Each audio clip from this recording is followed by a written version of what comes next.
శ్లోక వివరణలో మధ్యలో ఆగిపోయాం కదమ్మా మనం. విష్ణువు దగ్గర ఆగిపోయాం కదా. విష్ణువు అంటే ఏమిటి? ఈ విశ్వమంతా వ్యాపించి ఉన్నవాడు విష్ణువు. ఏ రకంగా వ్యాపించి ఉంటాడు ఆయన?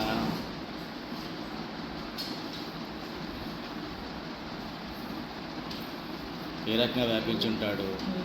కాలంగా, చోటుగా, అలాగే అంతర్యామిగా, ఒక వెలుగుగా. అంతర్యామి అంటే ఏంటి? మన అంతరంగంలో ఉన్నటువంటి ఒక తేజస్సు. ఈ రకంగా మనకు పూర్తిగా వ్యాపించి ఉంటాడు. అలా వ్యాపించి ఉన్నప్పుడు ఆయన వివిధ రూపాల్లో మళ్ళీ విభజింపబడి మనకి అవగతం అవుతూ ఉంటాడు. ఉదాహరణకి మన మనిషినే తీసుకున్నట్లయితే మన లోపల అంతర్యామిగా ఉంటూ మళ్ళీ మన మనస్సు, ఇంద్రియాలు, పంచేంద్రియాలు ఇవన్నీ కూడా మళ్ళీ ఆయనే. సో మనం ఏం చేయాలి? వీటిలో కూడా మన పరమాత్మను దర్శించినట్లయితే అప్పుడు వాటిలో పవిత్రత వస్తుంది. మన ఇంద్రియాల్లో కూడా పవిత్రత అన్నది వస్తుంది. ఇలా భావించి మనం ధ్యానం చేసినట్లయితే, మన మనసును కూడా ఆయన అంశగానే మనం అనుకున్నట్లయితే, మనం చేసే సంకల్పం కానీ, తద్వారా మన ఇంద్రియాలకు ఇచ్చేటువంటి ఆజ్ఞలు కానీ పవిత్రంగా, ధర్మంగా, భగవంతునికి అనుకూలంగా ఉంటాయి. లేకపోతే భగవంతుడికి వ్యతిరేకంగా వెళ్ళిపోతాయి మన ఇంద్రియాలు, మనస్సు కూడా. అందుకని ఈ భావనతో మనం ఎప్పుడు ధ్యానం పరమాత్మను చేస్తూ ఉండాలి. మనకు కనిపించేదైనా, అనిపించేదైనా, భావించేదైనా సర్వం పరమాత్మే అని అనుకోవాలి. ఎప్పుడైతే మనం అనుకుంటామో ఆయనకు ఉన్నటువంటి ఆ పవిత్రత అన్నటువంటి లక్షణం మనలో ఉంటుంది. తర్వాత వృషపర్వ. పర్వములు అనగా కణుపులు. కణుపులు అని తెలుసు కదా, చెరుకు గడ కణుపులు ఎట్లా ఉంటాయో అట్లాగా. ఆ కణుపులు దగ్గర ఏం జరుగుతుంది? ఒక మార్పు జరుగుతుంది. అప్పటివరకు ఒకలాగే ఉన్న చెరుకు గడ అక్కడికి వచ్చేటప్పటికి వేరే మార్పు, మళ్ళీ దాని కింద వచ్చి మళ్ళీ దాని అనుగుణంగా మారుతూ ఉంటుంది. అంటే ఏంటన్నమాట? దీన్ని మనం ఏ రకంగా చెప్పొచ్చు అంటే ఒక కాలం కింద చెప్పొచ్చు. కాలంలో చూడొచ్చు. సరిగ్గా అర్థం కావాలంటే ఒక కాలంలో ఏంటి? జనరల్గా ఒక ఎప్పుడు తిరుగుతూ ఉండేది ఏంటి మనకి? సంవత్సరం. ఒక సంవత్సరం లెక్కేసుకుంటాం ఎప్పుడు కూడా. రోజు తీసుకుంటే పగలు రాత్రి, అలా కాకుండా ఒక సంవత్సరం తీసుకుంటే అందులో ఋతువులు కావచ్చు, ఉత్తరాయణం, దక్షిణాయనం కావచ్చు, పక్షాలు కావచ్చు, మాసాలు కావచ్చు, అన్నీ అందులో వచ్చేస్తాయి. వారాలు కావచ్చు, మొత్తం అందులో వచ్చేస్తాయి. ఈ సంవత్సరంలో ఉన్న కణుపులు అన్నమాట ఇవన్నీ కూడా. తిథులు, వారాలు, నక్షత్రాలు ఇవన్నీ కూడా. అంటే ఈ ప్రకృతి యొక్కలో మార్పులు జరుగుతూ ఉంటాయి ఆ కణుపు దగ్గర. ప్రతి ఋతువుకి, ప్రతి దాని దగ్గరికి అది మార్పులు చెందుతూ ఉంటుంది. అంటే ఈ మార్పుకి ఎవరు? ఆదిపురుషుడు పరమాత్మ. అందుకనే వృషపర్వుడు అంటారనమాట. వృషపర్వుడు ఇట్లాగా మార్పుల్ని తీసుకొచ్చేవాడు అక్కడక్కడ కాలానుగుణంగా. అంతే కదమ్మా. వారం అవ్వగానే మళ్ళీ నెక్స్ట్ వస్తుంది, మళ్ళీ ఆదివారం వస్తుంది, సోమవారం వస్తుంది. ఇట్లా ఆ మార్పు జరుగుతూ ఉంటుంది. వృషోదర. ఉదర అంటే పొట్ట. అంటే ఎద్దు కానీ ఆవు కానీ ఉన్న పొట్ట లాంటి వాడు. అంటే సర్వం పొట్టలో ఉంటాయంటారు కదా, అట్లాగా.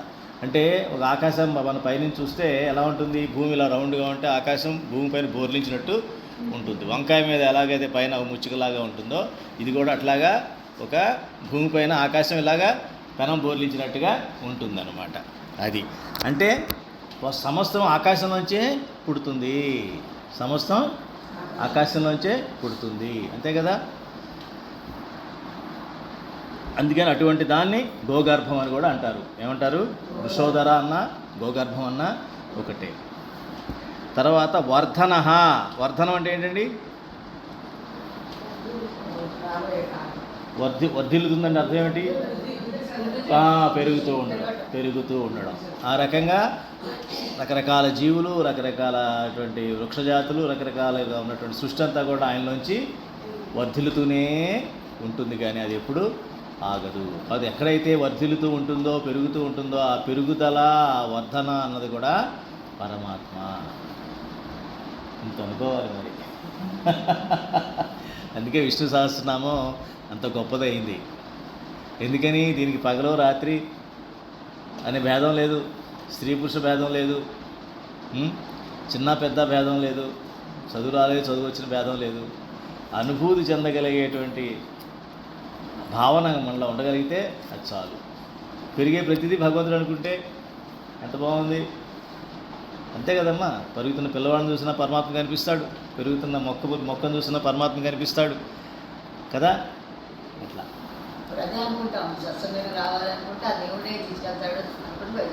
అవునమ్మా. అది అనుకున్న వాళ్ళకే సాధ్యం అవుతుంది. సాధ్యం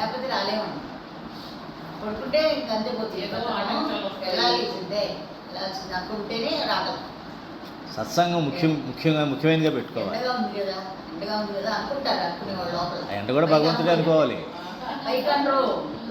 అదేనమ్మా, ఎండ కూడా భగవంతుడే అనుకున్నాం అనుకో, పరమాత్మలో నడుచుకుంటూ వెళ్తున్నాను పరమాత్మ సత్సంగానికి.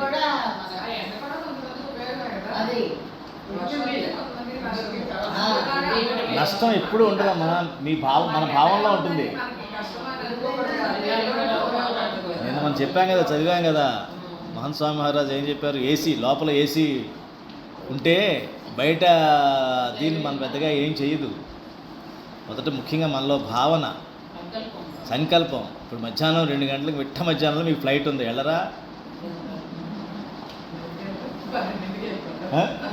ఎందుకని ఎలా వెళ్తున్నాం మరి? లేదా ఎమర్జెన్సీ వచ్చింది ఇంట్లో, వెళ్ళరా?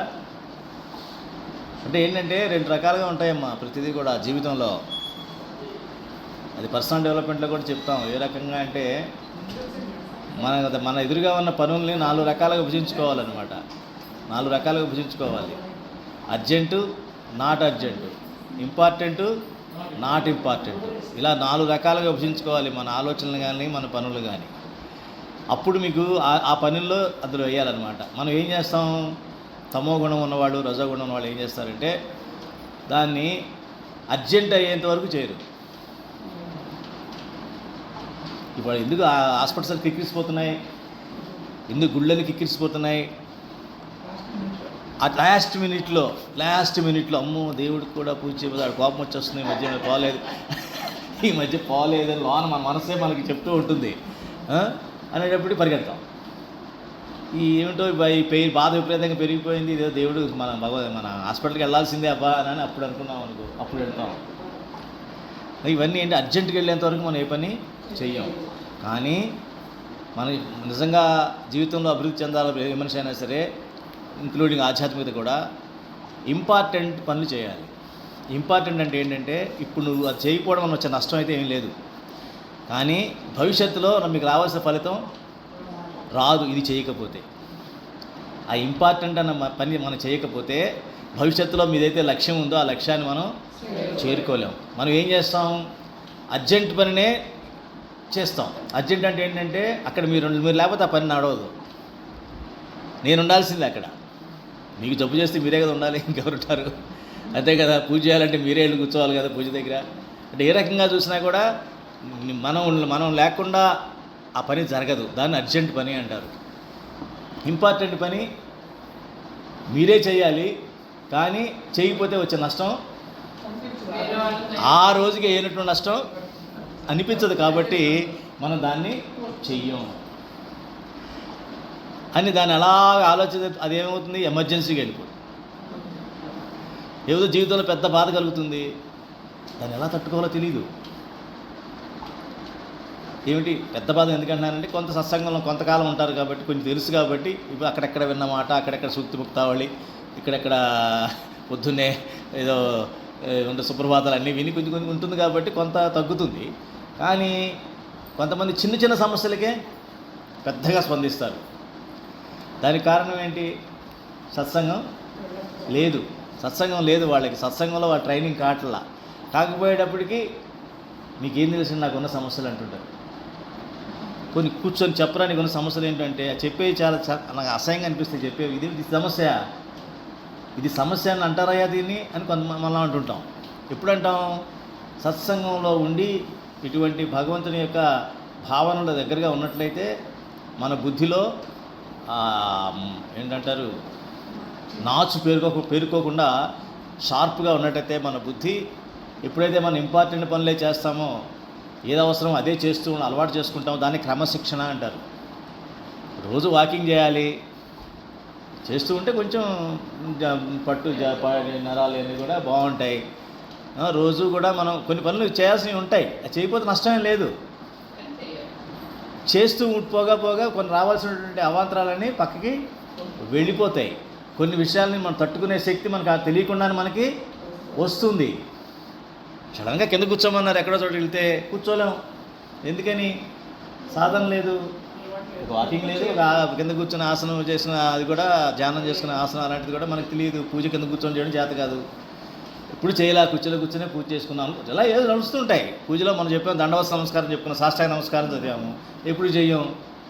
పంచాంగ నమస్కారం స్త్రీలకైతే అవి చేస్తే ఎప్పుడు చెయ్యం. అది రోజు చేస్తే చదివాక మనం దానికి వచ్చి మేలు కూడా చెప్పాం కదా, అన్ని బాడీ అంతా కూడా పర్ఫెక్ట్గా ఉంటుంది. లోన హార్మోన్లు అన్నీ కరెక్ట్గా ప్రొడ్యూస్ అవుతాయి, మనకి ఏ బాధలు ఉండవు.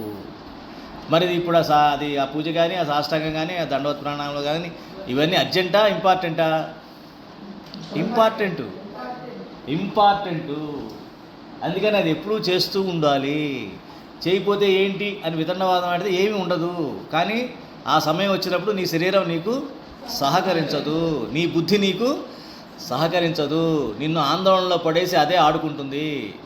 నీ బుద్ధే నీకు శత్రువు అవుతుంది. నీవు ఒంటరివాడి అయిపోతావు. నీ దగ్గరికి ఎవడో రాడు. నీ చెప్తూనే ఉన్నావయ్యా నువ్వు వినవు అని ఇంట్లో వాళ్ళంతా అంటారు. అప్పుడు నువ్వు ఎవరికి చెప్పుకుంటావు? ఆ పరమాత్మ చెప్పుకోవడం రోజును అలవాటు చేసుకుంటే కొంత కాదు, పూర్తి మేలు వస్తుంది. అంటే మనకి అనుభూతి లేదు కాబట్టి అది అనిపిస్తుంది, పూర్తి మేలు కలుగుద్ది. అందుకనే సత్సంగం యొక్క విలువ అంత విలువ. మీరు సందర్భం బాగా మాట్లాడారు కాబట్టి చెప్తున్నానమ్మా. సత్సంగాన్ని వదులుకున్న వాళ్ళు జీవితంలో ముందుకు వెళ్ళలేరు. గుర్తుపెట్టుకోండి, రాసి పెట్టుకోండి కావాలంటే. ఎవరన్నా జీవితంలో హాయిగా ఆనందంగా ప్రశాంతంగా ఉండి మానవ జీవితాన్ని ఎంజాయ్ చేస్తున్నారు అంటే సత్సంగీయులు మాత్రమే ఎంజాయ్ చేస్తారు. పరమాత్మతో ఎవరైతే ఉండగలుగుతారో వారు మాత్రమే ఈ భూమిపైన ఆనందానికి అర్హులు. మిగతా వాళ్ళకి ఆనందం క్షణికం. ఎవరు ఉన్నంతసేపు ఉంటుంది, డబ్బులు ఉన్నంతసేపు ఉంటాయి, వీళ్ళు కాసేపు పార్టీ చేసుకుంటే ఉంటుంది, ఆ తర్వాత ఉండదు. చోటు మారితే ఉంటుంది. ఏదో ట్రిప్కి వెళ్తాం, ఆ ట్రిప్లో 4-5 రోజులు ఉంటాం, మళ్ళీ అలసిపోయి ఇంటికి వచ్చి 10 రోజులు పడుకుంటాం, మళ్ళీ 5 రోజులు ఏదో ఉంటుంది. ఈ రకంగా ఉంటుంది తప్ప ఉండదన్నమాట. కాబట్టి జీవితంలో నేర్చుకోవాల్సింది మీరైనా మీ పిల్లకైనా చెప్పాల్సింది ఇంపార్టెంట్ పని అంటే చేయించగలగాలి వాళ్ళ చేత. అంటే ఈరోజు ఇది చేస్తే భవిష్యత్తులో వాళ్ళకి వచ్చే మంచిగా మనకు తెలుసు. వాడు స్కూల్కి పంపిస్తాం పిల్లల్ని, వాడికి ఏం తెలుసు, ఎందుకు వెళ్తున్నాడు, ఇంపార్టెంట్ అని పంపిస్తున్నాం. పంపగానే వాడికి ఫలితం వస్తుందా? రాదు. ఏదో 25 ఏళ్ళు ఏమైనా 20 ఏళ్ళు లాగితే అప్పుడు ఏదన్నా వస్తే, అప్పుడు ఏదన్నా చేస్తే, ఇవన్నీ చేస్తే వస్తే గిస్తే మాటలే. మరి అదే 20 ఏళ్ళు సత్సంగం చేయండి. దాంతోపాటుగా వాడు ఎక్కడుంటాడు? ఎక్కడున్నా షైన్ అవుతుంటాడు. వాడు ఎక్కడున్నా షైన్ అవుతాడు. వాడి దగ్గర భయం, బెంగ, చింత, బాధ దరిచారవు, సమస్య లేదు. అది అర్థమైందమ్మా. కాబట్టి సత్సంగం అని ఈరోజు తెలుసుకోండి, దీన్ని ముందు పెట్టండి. భగవంతుడు ఆ రోజులో మొదటి కార్యక్రమం ఏంటయ్యా? సత్సంగం రాసుకోండి. ఈరోజు చేయాల్సినటువంటి పనులు. నెంబర్ 1 సత్సంగం. ఇక మీ మైండ్ పక్కలాగదు. ఎక్కడ రాస్తాం సత్సంగాన్ని? చివరిలో రాస్తాం.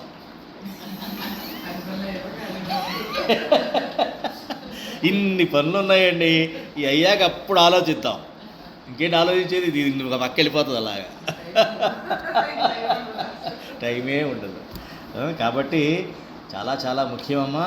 పరమాత్మను చూసే విధానం మనం తెలుసుకున్నాం. పెరగడంలోనే పరమాత్మను చూస్తున్నాం.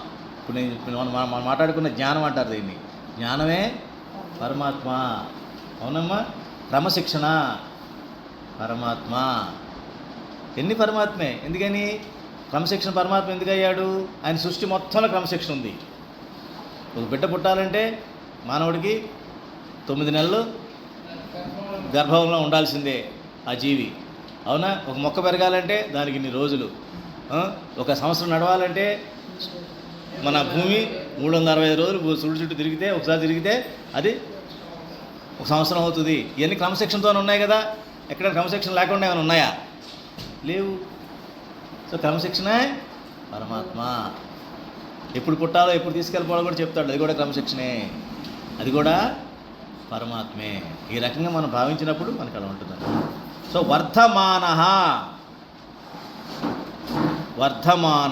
అంటే వర్ధన అంటే పెరిగే గుణాన్ని వర్ధన అంటారు. వర్ధమానః అంటే ఆ పెరిగే గుణం ఎందులో అయితే ఉన్నాయో అవి కూడా పరమాత్మే. పెరిగే గుణం అన్నింటిలో ఉన్నాయి కదా. జీవుల్లో ఉన్నాయి, వృక్షాల్లో ఉన్నాయి, పశువుల్లో ఉన్నాయి, అందరిలో కూడా ఉన్నాయి. కాబట్టి మొక్కల్లో అన్నింటిలోనూ ఉన్నాయి. అంటే ఏంటి?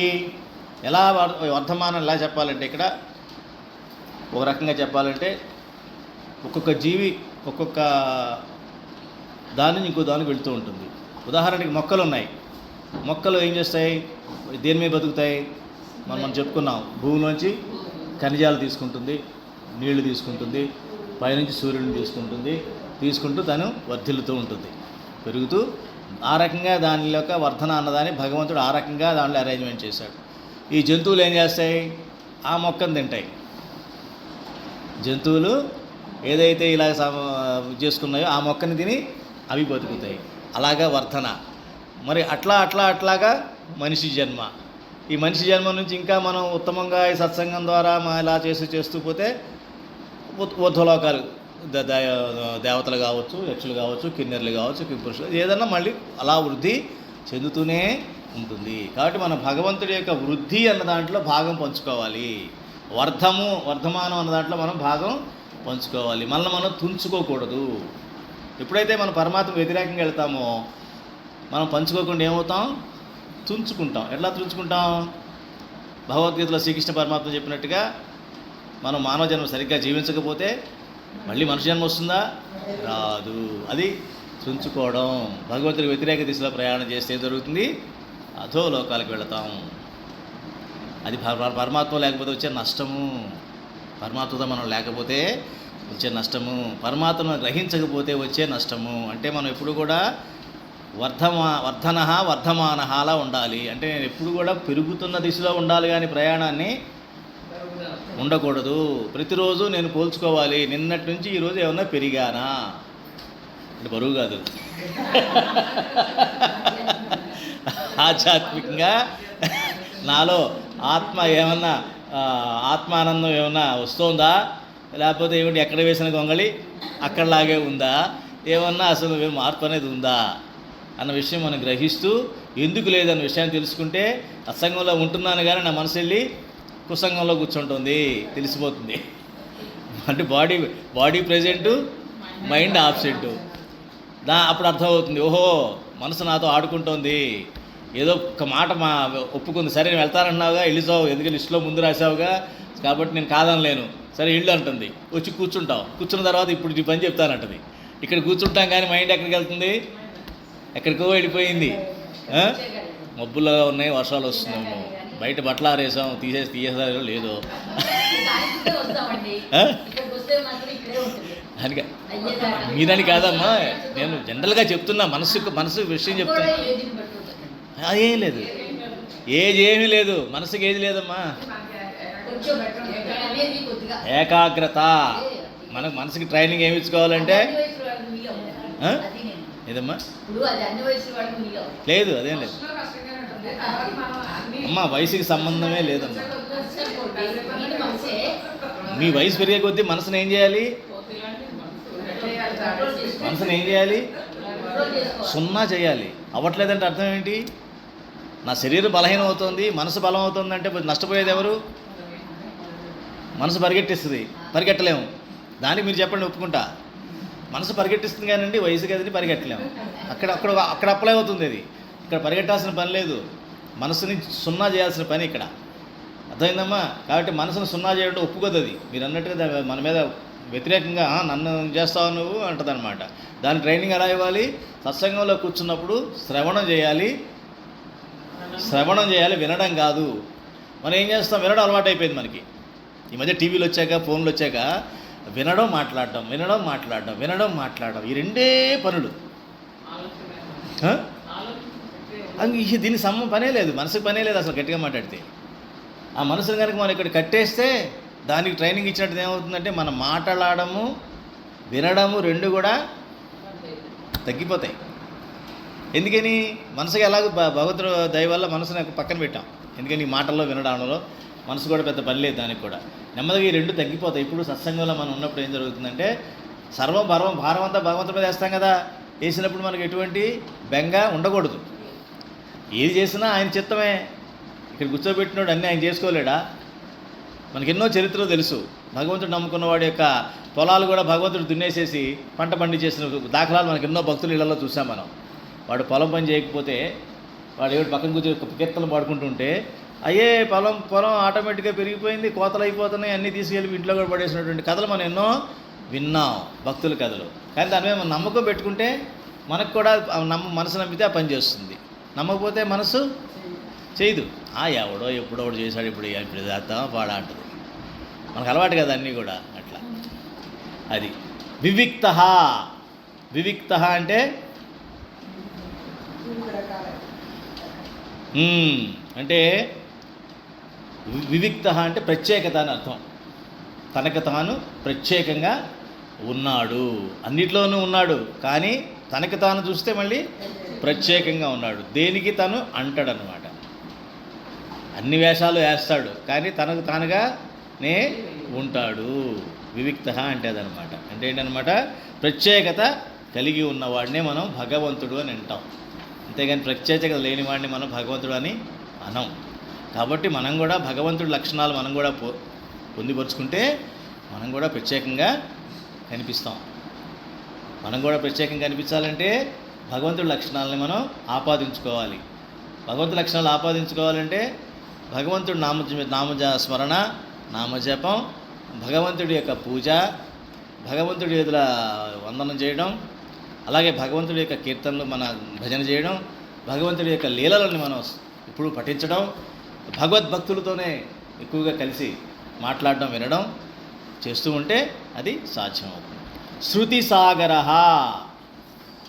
శృతి అంటే శబ్దం, అంతే కదా.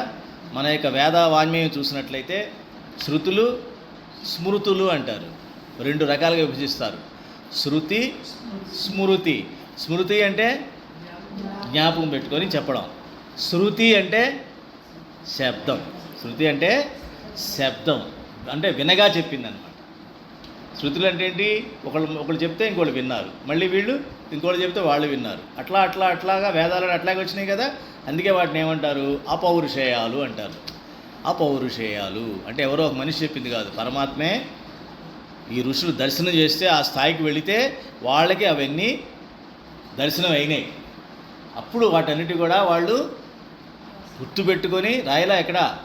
శృతులే, శబ్దం. ఆ శబ్దాల ద్వారా, ఆ శబ్దం ద్వారా ఉన్నటువంటి యొక్క భావన, వాక్కుని, శబ్దం ద్వారా ఏమొస్తుంది అనుకున్నాం నిన్న? వాక్కు వస్తుంది. వాక్కు, వాణి.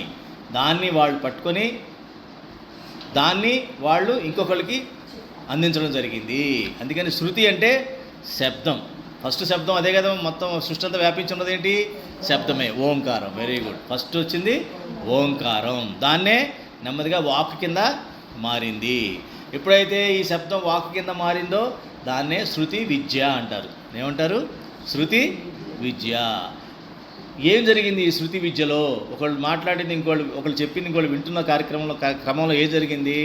ప్రజ్ఞ ఒకళ్ళ నుంచి ఇంకొకళ్ళకి వెళ్ళింది. ప్రజ్ఞ అంటే ఏంటి? బుద్ధి అంటే జ్ఞానం వెళ్ళింది అక్కడికి. ఏదో మాట్లాడడం కాదు, జ్ఞానం ట్రాన్స్ఫర్ అయింది. మనం మాట్లాడుకుంటే ఉన్న మాట్లాడితే జ్ఞానం వెళ్తుందా? వెళ్ళదు, అజ్ఞానం వెళ్తుంది ఎక్కువగా. మనం బయటకు మాట్లాడుకునే మాటల్లో ఎక్కువ వెళ్ళేది ఏంటి? అజ్ఞానం. జ్ఞానం ఎక్కడా ఉండదు. ఇక్కడ జరుగుతుంది ఏంటి? జ్ఞానం వెళ్తుంది. ఎప్పుడైతే జ్ఞానం వెళ్తుందో వాడికి వాడే సెల్ఫ్ లైట్ నక్షత్రం. ఎవడికి వాడే నక్షత్రం అయిపోయాడు, అంతే కదా. పైన నక్షత్రం ధ్రువమండలం అయిపోయాడు ధ్రువుడు. నక్షత్రాలన్నీ కూడా మరి సప్తృష్ట నక్షత్రాలు అయిపోయారు, అవునా కదా. అటువంటి అంటే అర్థమైంది, స్వయం ప్రకాశం అయిపోతాం, ఆ జ్ఞాన ప్రకాశంతో వెలుగుతూ ఉంటాం అన్నమాట. అది శృతి సాగర. అంటే ఏంటి? ఇలాగ శబ్దాన్ని ఉచ్చరించేవాడు, శబ్దాన్ని వినేవాడు, ఇలా 3 బిందువులతో ఏర్పడే త్రికోణమే త్రయీ విద్య అంటారనమాట. త్రయీ విద్య. అందులో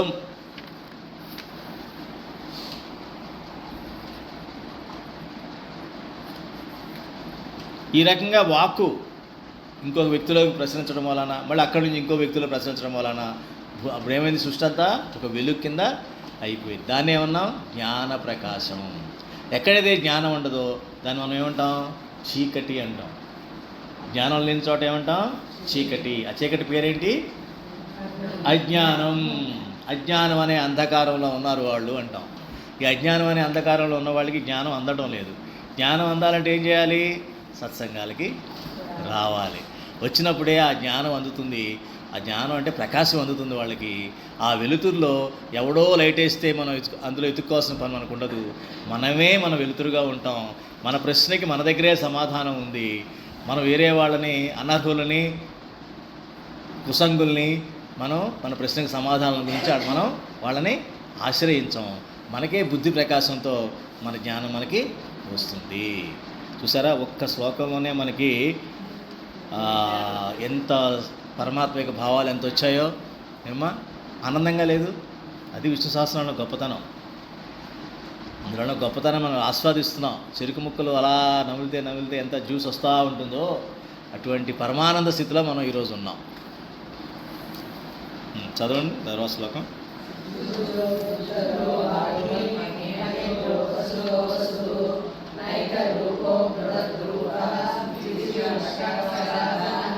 వెరీ గుడ్. సుభుజో అంటే మంచి భుజశక్తి కలవాడు. దుర్ధర అంటే జయించుటకు సాధ్యము కానివాడు.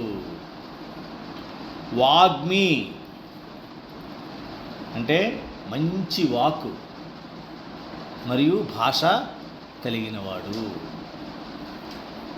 మహేంద్ర అందరూ తెలుసు. మహేంద్ర అంటే ఇంద్రులకే ఇంద్రుడు. వసుధ అంటే వసుధ అంటే భూమిని వసుధ ఎందుకంటారంటే సంపదలన్నీ భూమిలోనే ఉంటాయి కాబట్టి. మీరు వేసుకునే బంగారం భూమి నుంచి వచ్చిందేగా. అదే వసుధ అంటే యాక్చువల్గా ఏంటంటే సంపద ఇచ్చేవాడు అని. వసుధ. వసుహు అంటే సంపద. వసుహు అంటే సంపద. అష్టవసువులు అంటారు కదమ్మా. అష్టవసువులు అంటే అష్ట సంపదలు ఉన్నవాళ్ళని అష్టవసువులు అంటారు. నైక రూప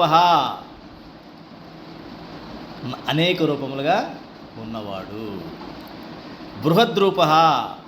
బృహత్ అంటే బృహత్ ప్రణాళిక అంటారు. బ్రహ్మాండం అంటారు. చాలా పెద్ద అన్నమాట. గొప్పటువంటి రూపం కలవాడు. ఏదన్నా గొప్పైన రూపం ఉందంటే అది పరమాత్మ తప్ప ఇంకెవరికి ఉండదు. అందుకని ఎవరి కాళ్ళు నేను చాలా గొప్పైన రూపం కలవాడిని అనుకున్నాడంటే వాడిని మూర్ఖుడి కింద, అజ్ఞాని కింద మనం భావించాలి. ఎందుకని మనం గొప్పమైన రూపం ఉందని ఎవరైనా అనుకుని వాళ్ళ మాయలో పడే అవకాశం మనకి ఉంటుంది. అది మాయాని గ్రహించాలి. గొప్ప రూపం గలవాడు కేవలం పరమాత్మే అని పరమాత్మ యొక్క రూపాన్నే మనం ధ్యానించాలి తప్ప ఈ చిన్న విషయాల దగ్గర మనం పడిపోకూడదు. అది సిపివిష్ట అంటే కిరణముల యందు లేక లోకముల యందు ఉన్నవాడు. సిపివిష్ట అంటే కిరణాలు, సూర్యకిరణాలను చూసారా, ఆ కిరణాల్లో లేక లోకాల్లోనూ ఉన్నవాడు. ప్రకాశన అంటే ప్రకాశించేవాడు.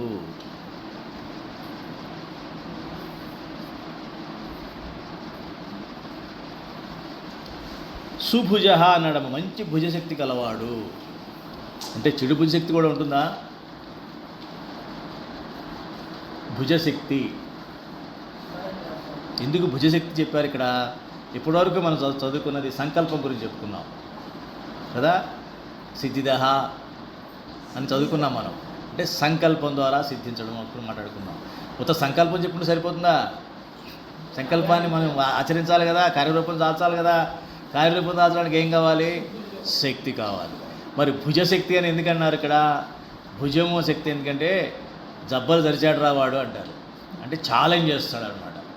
అంటే ఏదైనా అధర్మం కానీ ఏదన్నా అన్యాయం కానీ జరుగుతున్నప్పుడు దాన్ని ఎదుర్కోవడానికి పూర్తి శక్తివంతుడయ్యి రెడీగా ఉంటాడనమాట. సో సుభుజ అంటే అటువంటి మంచి పనులు ధర్మాన్ని స్థాపించడం కోసం ఆయన ఆ శక్తితో ఉంటాడు. భగవద్గీతలో శ్రీకృష్ణ పరమాత్మ చెప్పాడు కదమ్మా, పరిత్రాణాయ సాధూనాం దుష్కృతాం ధమ్మ సంస్థాపనార్థాయ వే క్లియర్గా చెప్పేశాడు ఆయన. సో అది స్వభుజ సుభుజ. దుర్ధర అంటే ఏం చెప్పాం? రెండు కలిపే చెప్పుకోవచ్చు. అంటే ఈ భుజశక్తితో ఉన్నవాడిని ఆయన్ని ఎవరు కూడా ఓడించలేరు, ఆయనే గెలుస్తాడు. మనం అనుకుంటూ ఉంటారు అనమాట, ఇదే పరమాత్మ అంటారు, అదంటారు ఇదంటారు, కానీ బయట అంతా అధర్మమే గెలుస్తుంది. అధర్మం గెలవదు, అధర్మం వెలుగుతుంది అంతే అక్కడెక్కడ మినుగుడు పురుగులాగా. ఎప్పుడు ఇప్పుడు నిల్చుంటేనే ధర్మం అంటాం మనం. అది మారిపోతూ ఉందంటే అది అధర్మమా ధర్మమా? అధర్మమే. ప్రస్తుతం వెలుగుతూ ఉంటుంది, కానీ అది సూర్యుడు వెలుగుతూ సమానమా? మినుగుడు పురుగు కూడా వెలుగుతూ ఉంటుంది. ఆ కాసేపు వెలుగును చూసి చాలా అధర్మే బాగుందంటే నువ్వు అనుకుంటున్నావు, కానీ పూర్తి ప్రకాశవంతంగా ఉంటుందా? ఉండదు. అని ధర్మమే ప్రకాశంగా ఉంటుంది. కాబట్టి అది వాగ్మి అంటే ఆల్రెడీ మనకు తెలుసు, వాక్గా ఉన్నవాడు. వాక్ అంటే ఎలా వచ్చింది? మన ఓంకారనాదం నుంచి వచ్చింది. అలాగే ఇంద్రులకే ఇంద్రుడు అంటే రాజులకే రాజు, అంటే ఈయన మించినటువంటి వాడు ఇంకొకడు లేడు. అలాగే వసువు అంతే కదా. వసుదో వసుహు అంటే లోక కళ్యాణం కోసం తనకి ఉన్న సంపదలన్నీ కూడా ఇచ్చేవాడు. మన కళ్యాణానికి భగవంతుడు అన్ని సంపదలని ఇచ్చినవాడు. కాబట్టి అంటే అర్థం ఏంటంటే మనం ఏం చేస్తాం? ఆయన ఇచ్చిన సంపదని ఆయన ఇచ్చింది అనుకోకపోతే ఏం చేస్తాం? మనం ఆ సంపదని దుర్వినియోగం చేస్తాం. దుర్వినియోగం చేయడం అంటే ఏమిటి? దుర్వినియోగం చేయడం అంటే అధర్మంగా, లేకపోతే నాది అనుకుని దాన్ని బ్లాక్ మనీ జనరేట్ చేయడానికి, ఈ రకరకాలుగా అంటే ఈ రకంగా మనం సంపదని దుర్వినియోగం చేస్తే ఏమవుతుందంటే దానివల్ల ఏమవుతుందంటే మనకి నష్టం జరుగుతుంది. ఏ రకంగా నష్టం జరుగుతుందంటే శ్రీ సూక్తంలో ఫలశ్రుతులు ఇలా చెప్తారనమాట. ధనం అగ్నిర్ధనం వాయు ధనం సూర్యో ధన వసు ధనం ఇంద్రో బృహస్పతి వరుణం ధనమస్నుతే. అంటే ఏంటంటే సరైన ధర్మం సంపద ఏది అంటే ఇతరులకు కూడా మనం ఇతరులతో పంచుకొని ఆనందాన్ని తెచ్చుకునేదాన్ని సరైన సంపద అని అంటారు. ఆ భగవంతుడి గుణం అనమాట అది. భగవంతుడు ఏం చేస్తాడు? సంపద తనేం తింటాడా? తన కోసం సంపద క్రియేట్ చేశాడా? కాదు, లోక కళ్యాణం కోసం ఆయన సంపదని ఇచ్చాడు. అదే రకమైన గుణం మనం అలవర్చుకున్నట్లయితే మనం కూడా మనకున్న ఏదైనా భగవంతుడు ఇచ్చిన సంపదనే మనం కూడా ఇతరులకు పంచుకుంటూ మనలో అందులో ఆనందాన్ని పొందడానికి ప్రయత్నిస్తే అది దైవీ గుణం కింద అలవాటు అవుతుంది అన్నమాట. అట్లా అనేక రూపాలు ఏంటి? దాని అర్థం ఏంటి? అనేక రూపాలంటే సృష్టిలో ఉన్న ఏ రూపానైనా కూడా మనం భగవంతుడిగానే భావించాలి. ఏ రూపానైనా మనం భగవంతుడిగానే భావించాలి. అలాగే బృహద్రూప అంటే అది బృహద్రూపం ఏం చూపించాడు భగవద్గీతలో శ్రీకృష్ణ పరమాత్మ?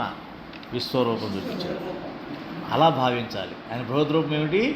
విశ్వరూపం. విశ్వరూపంలో కాలం కూడా కలిసిపోయింది అందులో. ఎందుకని? ముత్తాతలు పోయారు, మునిమనవులు కూడా పోతున్నారు అందులో. ఇంకోటి పుట్టే లేదు, పోతున్నట్టు కనిపిస్తుంది అక్కడ.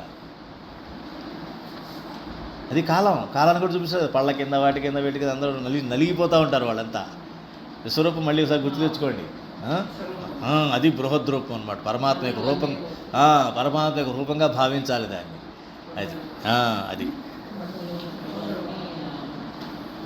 అలాగే సిపివిష్టుడు అంటే ఏంటనమాట?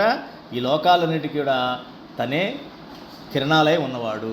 లోకాలన్నీ కూడా ఒకదాంట్లో పుడుతూ అన్నిటికి కూడా వెలుగుని ఇస్తూ ఉంటాడు. అది తర్వాత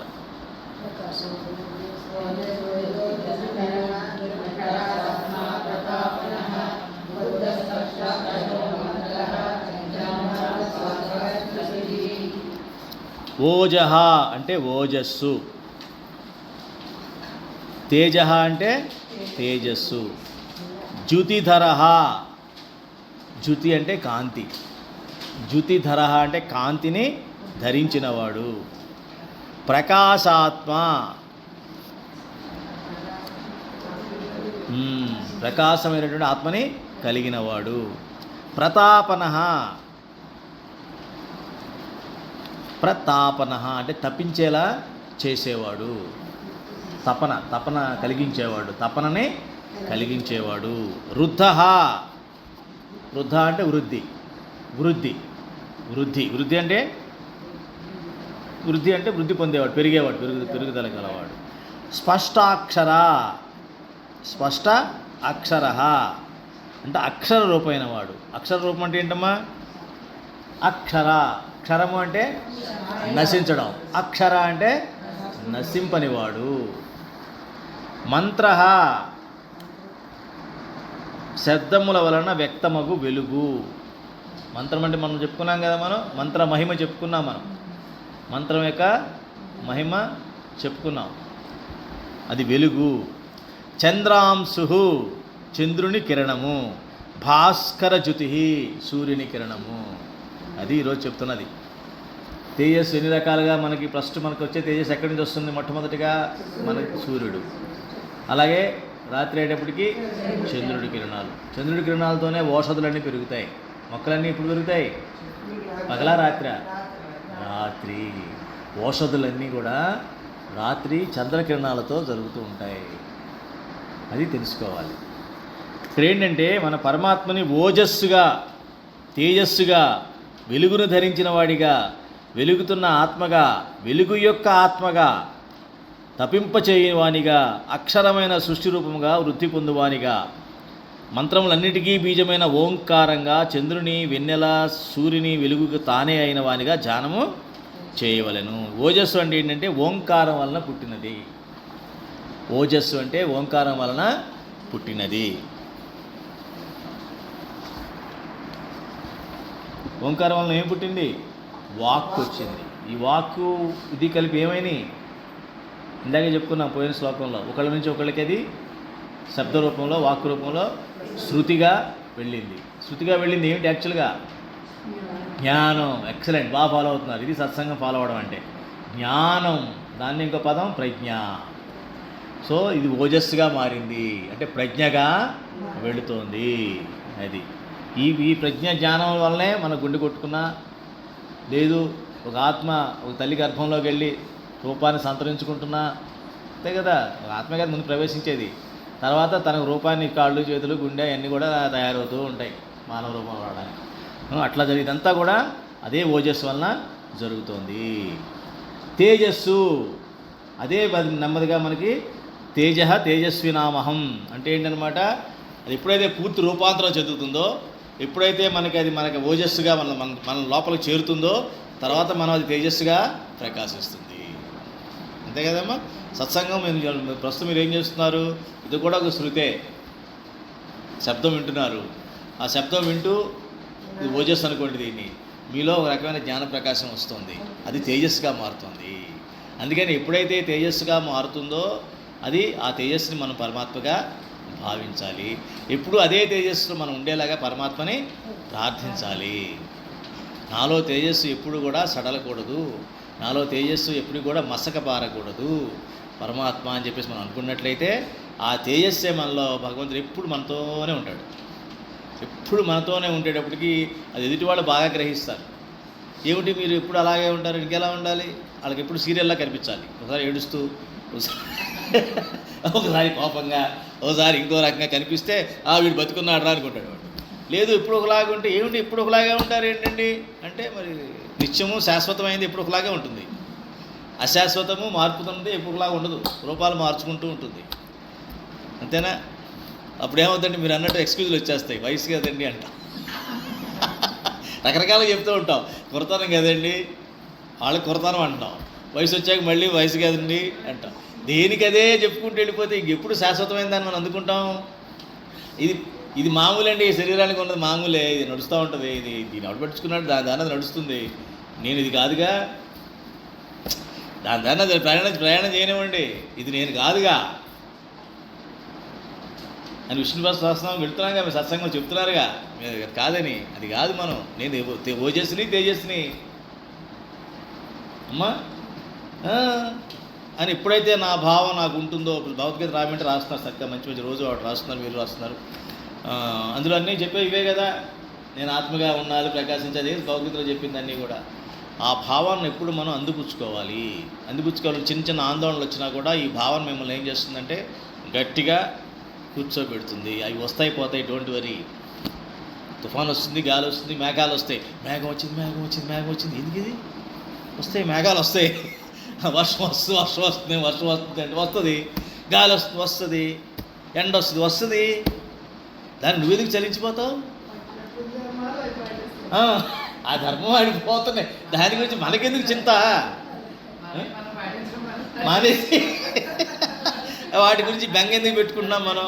ఆ చింత ఎందుకు వస్తుంది అంటే పరమాత్మ మర్చిపోతున్నాం ఆ క్షణంలో, ఆ కాస్త క్షణంలో పరమాత్మ. ఆహాహా, పరమాత్మ సృష్టి ఏం సృష్టి అండి, ఆయన ఎంత గొప్పవాడో కదా అనిపించాలన్నమాట. మనం ఏం చేస్తాం, సృష్టి దగ్గర ఆగిపోతాం. సృష్టి దగ్గర ఆపడంటే చాలా బాగుందండి, చాలా బాగుంది అంటుంటారు. ఇది కాదు, తయారు చేసిన వాడికి గొప్పడే ఉంటాడు, వాడి గురించి ఆలోచించాలి. అబ్బా, ఏమి బుద్ధి, ఏమి జ్ఞానం, ఏమి ఇదండి, ఎట్లా వచ్చేది ఆయన, ఇంకెలా ఉంటాడో కదా పరమాత్మ అని ఆయన యొక్క ఆనందాన్ని మనం అనుభవించాలి. అది ఏమ్మా, అది జ్యుతి. ప్రకాశాత్మ, ఇక చెప్పేదేముంది? ఆయన ప్రకాశం మనకి ఏ రకంగా కనిపిస్తుంది? ప్రజ్ఞగా కనిపిస్తుంది, జ్ఞానంగా కనిపిస్తుంది. నెక్స్ట్ ఏంటి? ప్రాణశక్తి వలన శరీరంలో అన్ని భాగాలు పనిచేస్తుంటాయి. అంటే ఎలా పనిచేస్తుంది మనకు ఎలా తెలుస్తుంది అమ్మా?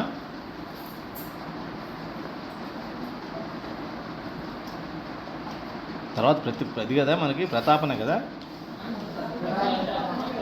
తప్పింపజేసేవాడు అంటే ఇదే, తపన కలిగించేవాడు.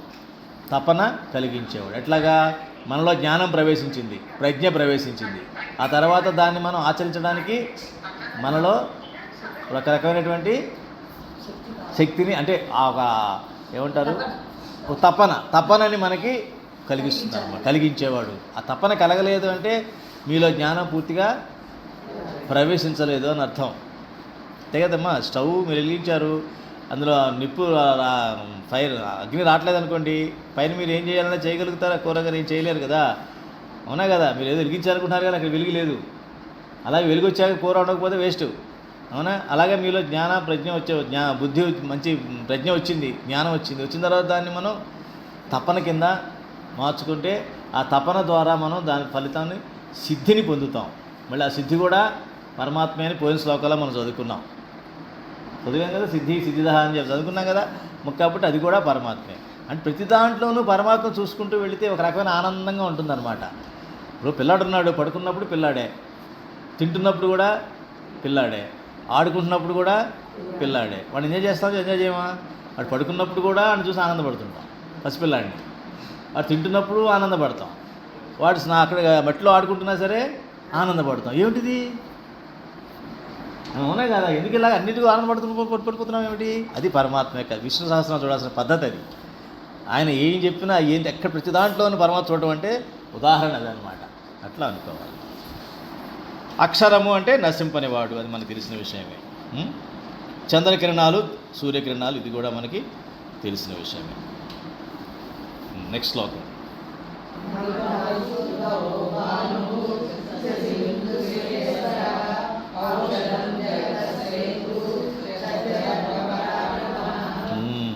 ఇప్పుడు వచ్చాం.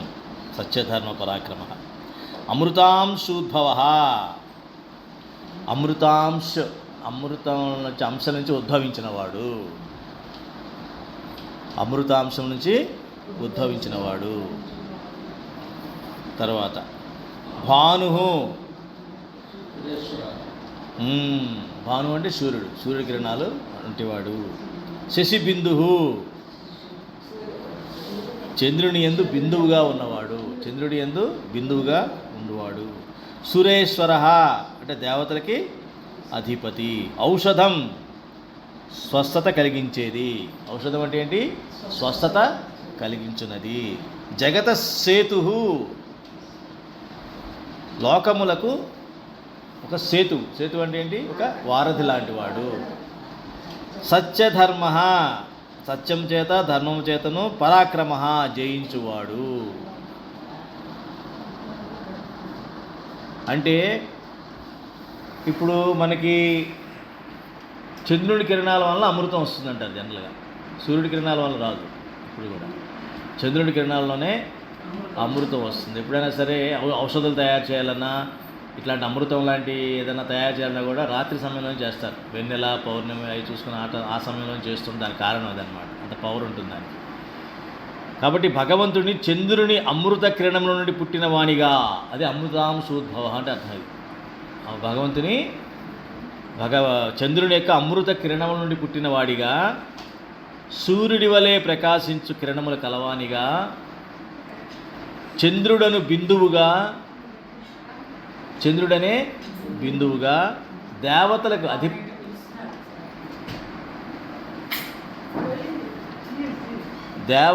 అధిపతిగా, స్వస్థత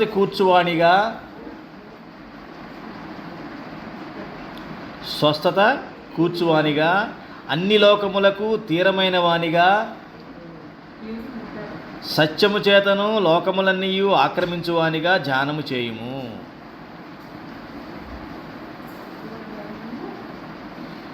సత్యము చేతను ధర్మము చేతను లోకములన్నీ ఆక్రమించువానిగా ధ్యానము చేయవలెను.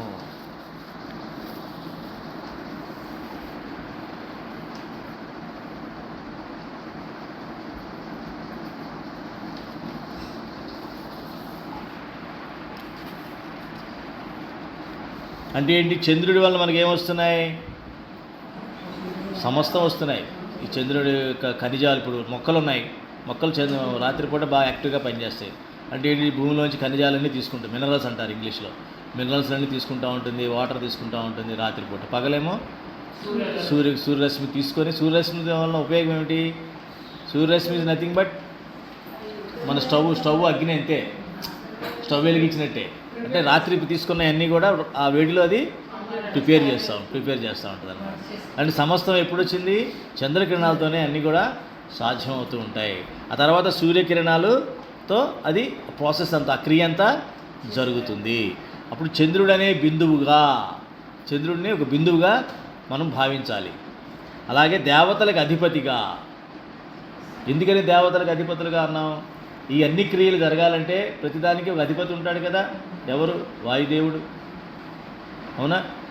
అందరూ దేవులేగా. అందరూ అగ్నిదేవుడు, వీళ్ళందరూ దేవుళ్ళే కదా మనకి. అలాగే మన ఇంద్రియాలకి దేవుళ్ళు అధిపతులు ఉన్నారు కదా. వీటన్నిటికి కూడా రాజు అంటే అర్థం ఎందుకు చెప్తున్నాం అట్లాగా? ఎందుకు భావించాలి ఆ రకంగా? ఆ రారాజు ఏం చెప్తే వీళ్ళు వింటారు, వీళ్ళు భటులు కాబట్టి. అంతేగాని వీడికి ఇష్టం వచ్చినట్టు ప్రవర్తించడు. కాబట్టి వీళ్ళందరినీ మనం అదుపులో పెట్టుకోవాలంటే మనం ఎవరిని ధ్యానిస్తూ ఉండాలి? రారాజు గారిని తలుచుకున్నట్లయితే వీళ్ళందరూ కూడా అదుపులో ఉంటారు. అమ్మో వీడు రారాజు గారిని తలుచుకుంటున్నాడు, వాడి క్యాండిడేట్లా ఉన్నాడు, మనం వేషాలు వేయడానికి కుదరదు. అందుకనే మన ఇంద్రియ నిగ్రహానికైనా దేనికైనా సరే పరమాత్మ దృష్టిలో ఉన్నప్పుడు ఇంద్రియ నిగ్రహం బాగా ఉంటుంది. పరమాత్మ తప్పుకున్నాడు అంటే ఇంద్రియ నిగ్రహం పోతుందన్నమాట. అందుకని ఎప్పుడు పరమాత్మ దృష్టిలోనే ఉండడానికి ప్రయత్నించాలి. మన పరమాత్మ దృష్టి అంటే మనకేంటంటే ఎప్పుడు భగవంతుడి ఫోటో అనుకుంటాం. అది కాదు. భగవంతుడి ఫోటో ఒకటేనే కాదు. అంటే భగవంతుడి ఫోటోతో పాటు గురువు గారిని కూడా పెట్టుకోవడం ఒక పద్ధతి. మేము చేసే పద్ధతి ఏంటంటే మా సత్పురుష గురువు గారు ఎవరైతే మన భగవంతుడు ఆయనలో ఉన్నారు కాబట్టి ఆయన్ని రూపాన్ని మేము తలుచుకుంటాం. ఎప్పుడన్నా ఇంద్రియాలు ఇదో అటు ఇటు అవుతున్నాయి అంటే ఆయన రూపాన్ని తలుచుకుంటే దోషాలన్నీ పోతాయి, దివ్యం అయిపోతాం అనమాట. కానీ విష్ణు సహస్రనామం కనుక మీరు పూర్తిగా గ్రహించినట్లయితే ప్రతి దాంట్లోనూ భగవంతుడు కనిపిస్తూ ఉంటాడు. కళ్ళు మూసినా కళ్ళు తెరిచినా ఆయనే కనిపిస్తూ ఉంటాడు. అది దాని యొక్క అడ్వాంటేజ్.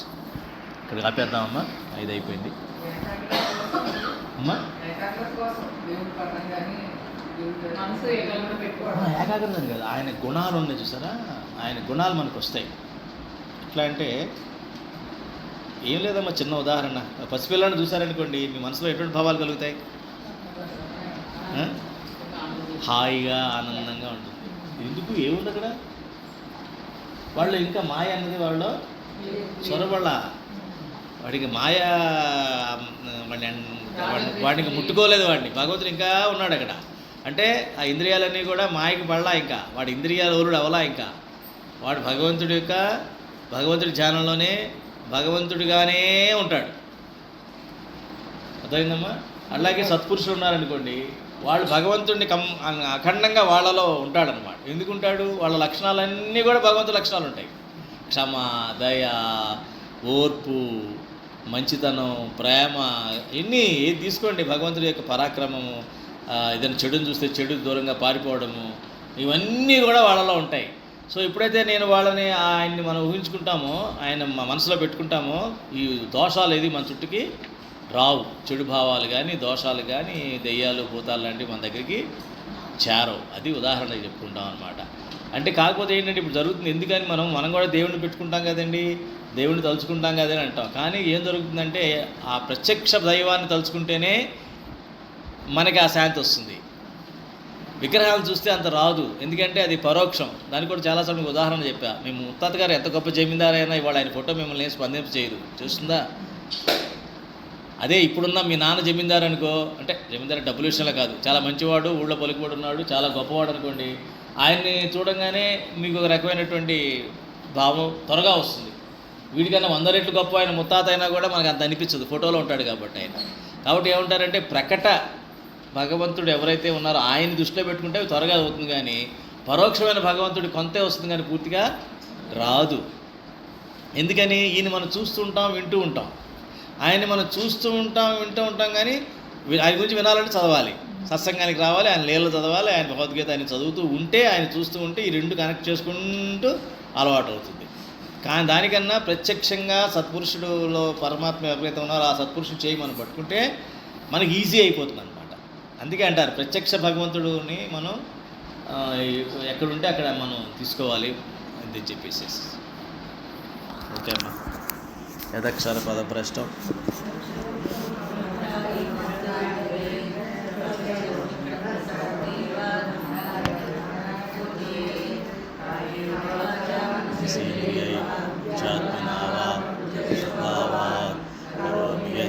సకలం పరస్మై నారాయణాయేతి సమర్పయామి. నారాయణాయేతి సమర్పయామి. జై శ్రీరామ్, జై శ్రీకృష్ణ, జై స్వామినారాయణ.